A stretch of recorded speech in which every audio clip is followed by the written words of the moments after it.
A very good afternoon to you. Welcome to the Weekend at 1. My name is Najma Ismail. Some of the highlights of the bulletin is Kenyan Deputy Chief Justice asked to retire, and Kenyan police open 10 suspicious containers at the Jomo Kenyatta International Airport.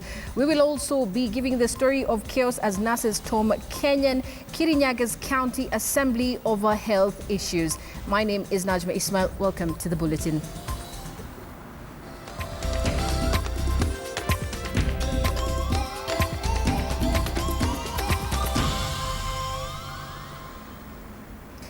Now, the big story at this hour is that the Judicial Service Commission has asked the Deputy Justice Kalpana Rawal and all other judges who have reached retirement age of 70 years to retire. This is likely to open up a race to succeed the Deputy Chief Justice. Justice sworn in June 2013 is scheduled to retire in January next year. And to prepare for her succession, the Judicial Service Commission has served her with a notice to retire and kicked off the process of advertising her position in a recruitment process. Interestingly, her boss, the Chief Justice, is also scheduled to retire a year after her in 2017, making the race to succeed Kalpana Rawal not just about the Deputy Chief Justice's position, but also a battle to secure a strong position for the presidency of the judiciary and the Supreme Court. The 70-year retirement age has been a matter of controversy among judges, and there are some who are fighting in court to reverse notices to quit at this age. Those who filed cases against retirement have been asked to stay on as their cases are argued in court, but they won't be sitting on the bench to preside over any cases. No, KTN News.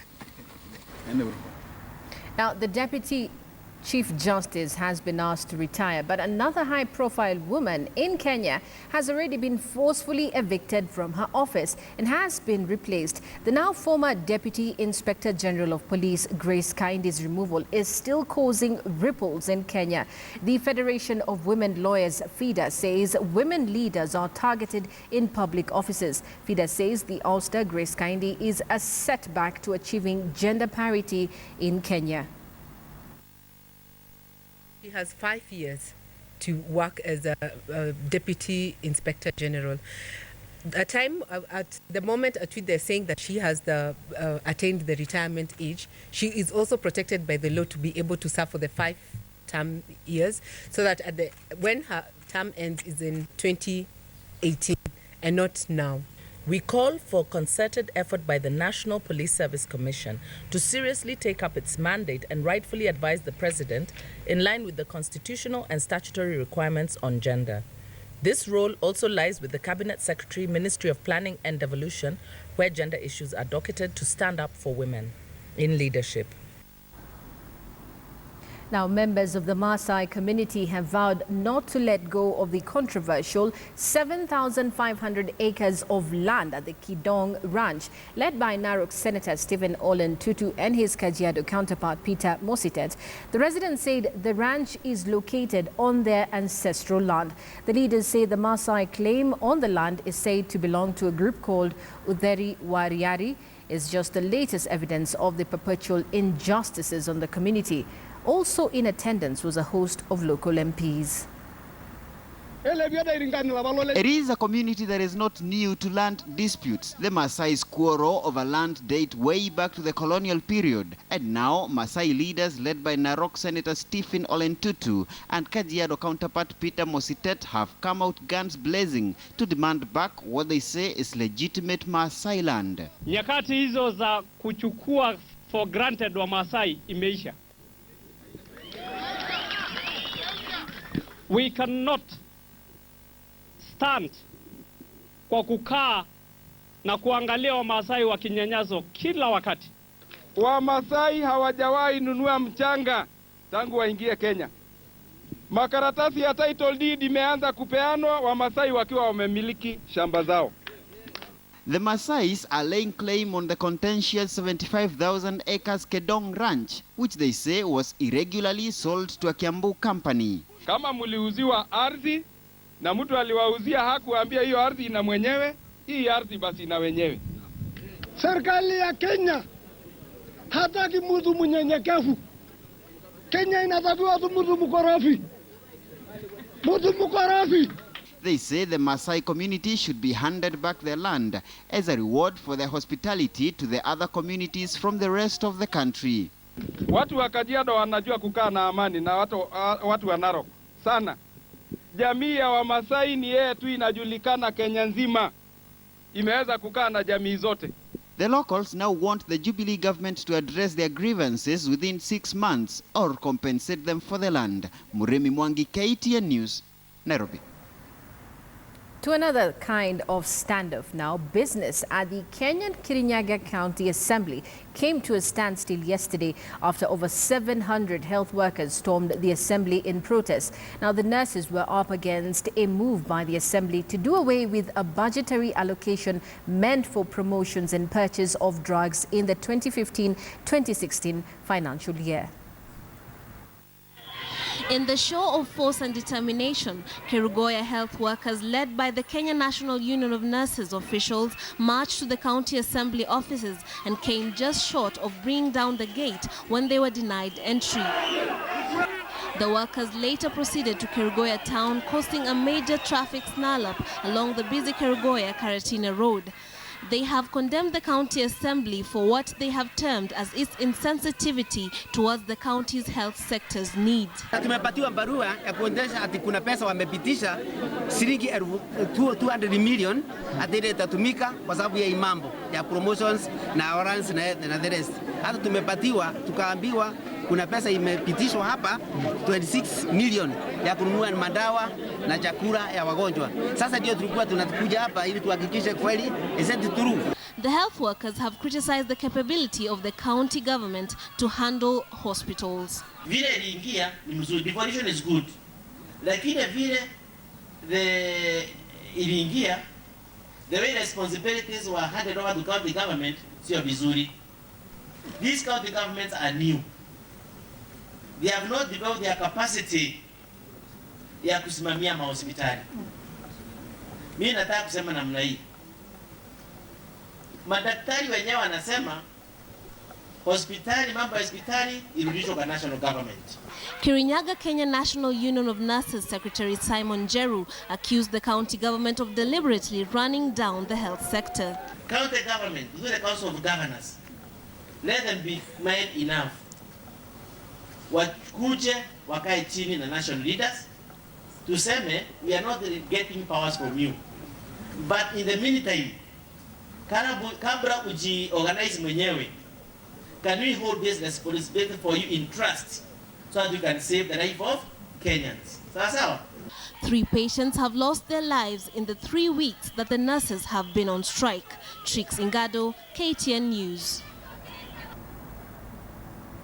In Mombasa, a Kenya Meat Export Processing Zone employee was shot dead during a protest that involved over 200 employees.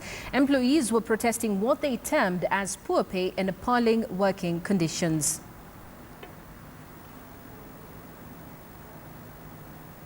Employees early Friday morning quickly turned ugly when the police resorted to using live bullets to disperse the crowd, a measure that cost one of the demonstrators her life. Sami tumetoka kule kwa nyumba sisi. Wakati tumetoka kwa nyumba tumekuja hapa hivi kuzuia masupervisor ili wasiingie kazini. Sasa kufika hapa hivi kuzuia masupervisor ili wasiingie kazini, maskari wakaanza kutufietulia marisasi hapa hivi. Sasa kwanza kutufietulia si marisasi, pia si wananchi tukaanza kupiga makelele hapa hivi, kupiga makelele, kwanza kupiga makelele hivi wakaanza kututembezea viboko hapa hivi wakitufukuza ati nendeni kule Mwembeni. The employees allege that the company is subjecting them to deplorable working conditions that make it difficult to conduct their duties. Young mothers and married women are said to be the worst hit, with many unable to cater to their families. Union tushike mkono, jioni masawa tuangalilie. Mimi nina watoto wawili, nina mzee, naingia kwa nyumba saa 4. Kufika pale kwa choo Jamani, umekazwa na ule mkojo, kuna soja yuko pale, anze kukutekelenya kila mahali, umeenda kwacho, utaibangua upeleke wapi? Akusachi ndio uingie chooni. Ukipatikana hujafaa kitu kama hichi kinaitwa scavel, ati ndo uniform, unakatwa 1,000. Ukipatikana hujafaa mask, ati hii ni life saver hii. Hii mnafikiri na save life, inaweza save life ya mtu hii? Hapana. Ukipatikana hujafaa inaenda 1,000. Ukiweka absent moja ni 1,000, na hiyo 1,000 unaifanyia kama wiki 2. The protest brought traffic to a standstill for the better part of the morning in Mombasa EPZ area as the workers blocked the roads. They are now vowing not to report back to work if their demands are not met. Malipo ni duni, ni yale kwa maana tunachoka, lakini malipo napata ni 5,000 kwa mwezi, na kazi ambayo tunafanya ni kazi kubwa kabisa. Sasa sisi kama wafanyakazi wa Handex tumekuwa tunahitaji utofauti. Tumetaka union iingilie katikati yetu na itusaidie, kwa maana tumeona kwamba union inaweza tusaidia. Kitu tunatafuta hapa ni haki yenu ya kikatiba ya kuwa na chama cha wafanyikazi. Their prayer now is for the Central Organization for Trade Unions, Kenya, to intervene in the matter and protect them from what they term as slave tactics used by their employer. Trix Ingado, KTN News. To Kakamega County now, 1,000 boda operators in Navakholo have successfully undergone formal training and more than 300 received their licenses.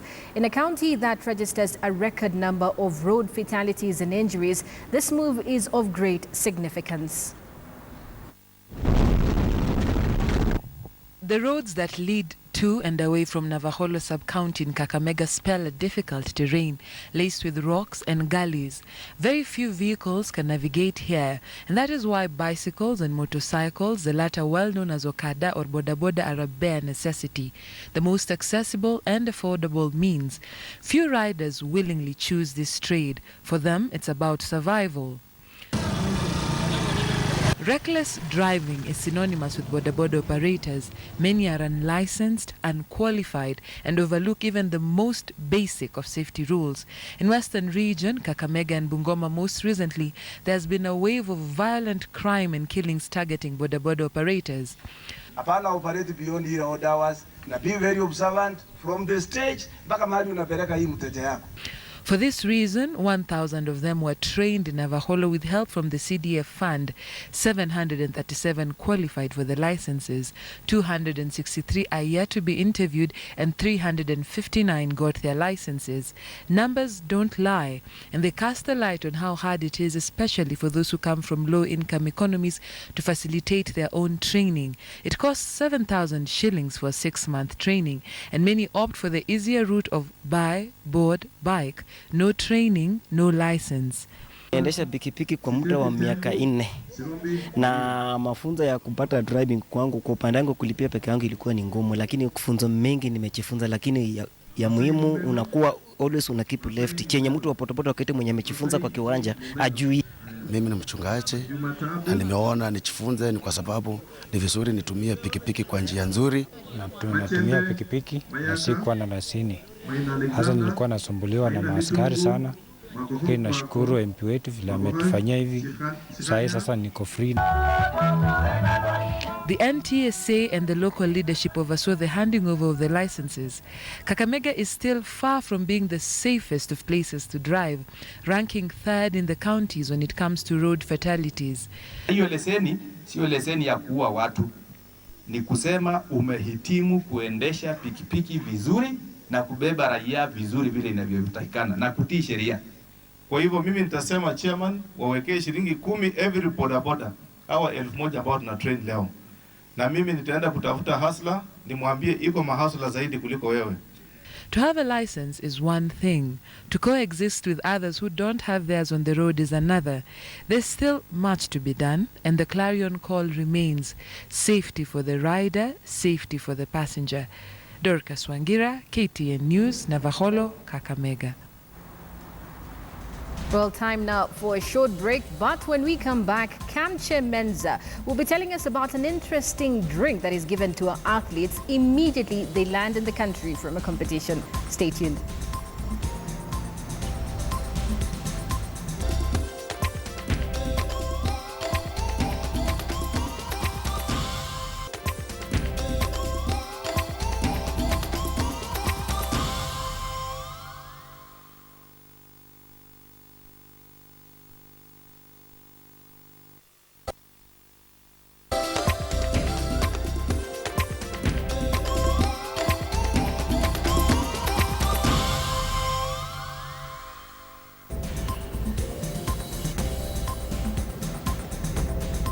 Welcome back to the weekend at 1 on KTN News, your 24-hour news channel.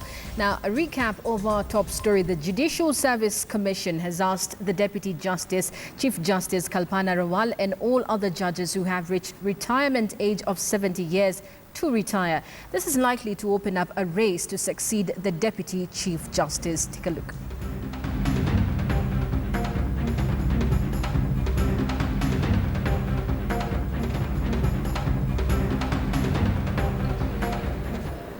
Now, many television viewers around the world have watched triumphant Kenyan athletes being welcomed back home with some mysterious drink in gourds right at the airport. Now, some people may know that the drink is called mursik, but very few people really know what it looks like, how it's made, or why it is given to winners. KTN's Kamcha Meza went to the home of mursik to find this story. This is the picture one is likely to encounter on a visit to a home of the elderly within the Kalenjin community. Calabashes all over, some decorated, others yet to be, an indication of the presence of mursik here. Decorating and cleaning the calabashes, they say, is the first step to making mursik. But what is mursik? Maziwa na kamua kutoka ng'ombe, kulete, kuweka sufuria na kuchamusha, kutoa na poa. Wache chini, hapana kuruka. As the milk cools down, these sticks from a traditional tree are burnt and ground inside the clean and decorated calabashes. 84-year-old Teriki Kibelion tells us that this is the special traditional tree that should be added. They call it uswe or ite. Nasiga pamoja na makaa. Dawa ya kienyeji saturi yetu. Hapana kunywa maziwa bila kuweka makaa. The calabashes come in different shapes and sizes, and a mursik maker is therefore forced to find a suitable stick to grind the burnt sticks as per the shape of the calabash. Iko mosi sasa. Hapana weka wakati iko moto in mosi na kwa maziwa na kwa mbaya. So unangoja mpaka lini? Mpaka kesho. The top layer after the boiled milk cools down is then removed. Hapo asai. Niweke kibuyu. Iko na makaa? Iko makaa. And the milk poured into the gourd that has been laced with contents of the special traditional tree ite. Kuingia kibuyu nakaa siku 3 au siku 4 nakamatana. Nakamatana niko ndani yake tukcha makaa. Nasiga pamoja na makaa. Dawa ya kienyeji. Tena watu nakunywa maziwa kutoka zamani. Meno yake niko tumo yote. Pana kutoka. Nyinyi ya watu ya sugisi nakunywa chai na choma. Meno naoza. Tutu naingia. Haingia hospitali natoa. Kot nebo suswek is a customary structure. They say gourds with milk should be kept to produce the best flavored mursik, and the milk that has undergone that process is what they call mursik. Pembe ya ng'ombe na kunywanga maziwa samani patu kikombe kuingia. Bas na kunywanga sugisi kikombe niko. Mursik is one of the tools the community normally uses to give athletes a warm welcome. They say it's a sign of strength. Naitwa mursik na chengwa mwili. Samani sisi mursik ni tamu ni kuchenga mwili. Hata mgonjwa yote hawezi kuingia mwili. Nachanganya samani na tamu ya ng'ombe. It is a tradition that the old in this community say is worth retaining, and that the young generation should not use shortcuts in making this traditional drink. Kalenjin yote ya ng'ombe ni maneno yetu niyo. Mursik na tamu. Nasikia. Kwa mimi kwaenda nyumba ya mtu mwingine ya Kalenjin. Mimi nafurahi kwaenda na kunywa maziwa. Yako kaya mursik. Naona hii mursik sugisi iko watu wengine wanapenda mursik kama sisi. Naona naenda pole pole karibu ni kuisha. Ni watu ya zamani najua kutengeneza. Kamchemenza, KTN News, Baringo. An interesting drink there. Now, let's go back to Kakamega County, where 45-year-old Thadayo Musungu has been on the road as a boda boda operator in Navaholo, Kakamega, for the 3 years without a license. He just got his own along with more than 300 fellow operators. He tells Dorcas Wangira why this is important for him and the most important lessons that he has learned.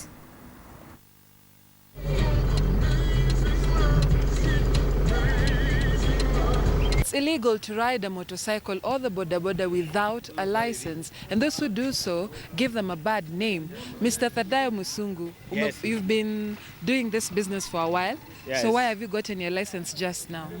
I think it has been for 3 years without having got a license, and I'm very grateful today that now I've got the license. I'm legalized now on the road with my motorcycle, and I think my business will go on well. Okay, so what do you know that others don't know? What have you been taught that is important? What I know, what others who have not undergone this do not know is that now I know the regulations, the rules of the road, and I'm able to ride without any problem. Okay, so where's your bicycle? You can show us just something on this one? Oh, just yes. Show something. Yes, it's okay, it's okay. Yes. So now on this bike, this is the motorbike. Now, this is the accelerator. This one is the accelerator. And then we have the dashboard is here. We have the ignition keys placed right at the dashboard. Okay. And then we have the gears injected from under. Okay, so yes. And then what's the most important rule? Give me 2 important rules on the road. The 2 important rules on the road is that especially the major signs are a stop and give way. That one is very important because when you enter a junction, you must be very careful. You have to stop, look on the right, the left, the right again before entering the road. Okay, and lastly, yes. If I didn't have a helmet, would you carry me on your boda boda? No, it is illegal to carry somebody without a helmet because at times we may have accidents, and at times also we have to be safe out of dust and such materials. Okay, and then even if I'm offering you money and I don't have a helmet, you'll still not carry me? No, because if I do so, I would be breaking the road rule. Okay, so show me your license. Here it is, madam. Okay, sir. Here it is. Looks like the one for a car, right? Yes. Yeah. All right, so this important document is what is needed on the road for many of these boda boda operators, and hopefully the roads will be much safer in Kakamega. Dorcas Wangira, KTN News, Navaholo, Kakamega. From Kakamega, now we go to sports. Tusker FC have been handed a tricky fixture in this year's Top 8 tournament as they seek to defend the trophy now for the 2nd year running. The 2 times champions were paired against AFC Leopards in a draw that was conducted on Friday morning. It's Tusker FC, isn't it? The 5th edition of the KPL Top 8 tournament is expected to produce fireworks from day one as defending champions Tusker FC were drawn against AFC Leopards in what will be the rematch of last year's final. Gor Mahia! Kenya Premier League champions Gor Mahia will face Muhoroni Youth as they aim to make it a double after they won it in 2012. While Ulinzi, who won the inaugural competition in 2011, will start their campaign against Sony Sugar in the quarterfinals. This year, we hope to add to those counties our 2 other cities, namely Mombasa and Kisumu counties, as we endeavor to take football to the farthest parts of this country. Sofapaka will play Chemelila. The tournament is aimed at giving participating clubs an alternative to the normal routine and also provide the coaches with a chance to rotate their players. This year's edition is also known as Road to Kisumu, with organizers planning to expand the tournament to the counties. A mini draw will be conducted to determine the semi-final fixtures. Well, news just in reports that the Teachers Service Commission has asked all teachers to go back to work, to go back to their classrooms by Monday. And if they fail to do so, they will not be included in the payroll. Once again, news just in reports that the Teachers Service Commission has asked all teachers to report back to schools, back to the classes on Monday. Failure to do so, they will be removed from the payroll. That's it on the weekend at 1. Some of the top stories that we had for you today was that Deputy Chief Justice Kalpana Rawal has been asked to retire by the Judicial Service Commission. And we also saw that health workers in Kerugoya stormed the county assembly demanding for better pay. My name is Najma Ismail. Thank you for watching the weekend at 1.